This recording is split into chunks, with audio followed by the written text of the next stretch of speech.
Corn flour دودھ میں ملا کر پیسٹ بنا لیں اور چہرے پر لگائیں۔ ہفتے میں 2 بار یہ کرنے سے رنگ گورا ہونے لگے گا۔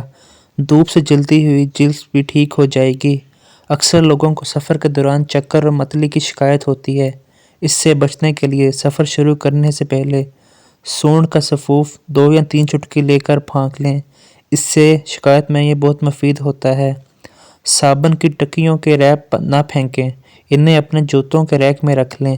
جوتوں اور موزوں کی بو سے گھر کو محفوظ رکھیں گے۔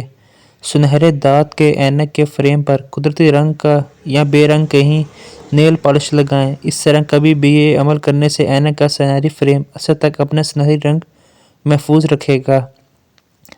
باورچی خانے یا غسل خانے کے سینک یا واش بیسن کو چمکدار بنانے کے لیے اسے مکمل طور پر پیپر نیپکن ٹشو سے ڈھانک دیں، پر کچھ بوندیں پانی ڈال کر 1 چمچہ بلیچنگ پاؤڈر ڈال کر آدھا گھنٹہ چھوڑ دیں۔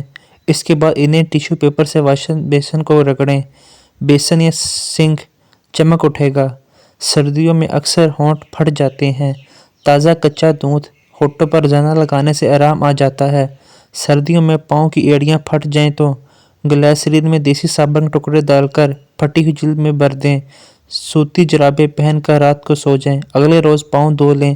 کئی روز رات کو یہ ٹوٹکا دہرائیں۔ پھٹی ہوئی ایڑیاں بالکل ملائم ہو جاتی ہیں۔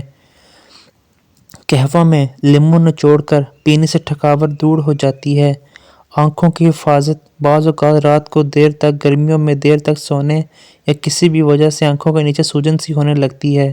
اس کے لیے سر کے نیچے تکیہ نکال دیں اور چائے کا قہوہ ہلکا سا 1 پیالی لیں، اس میں برف کی ڈلیاں ڈال دیں۔ ٹھنڈے قہوے میں روئی بھگو کر ہلکا سا نچوڑیں اور آنکھوں میں رکھ دیں۔ آزمودہ ہے یہ ٹوٹکا۔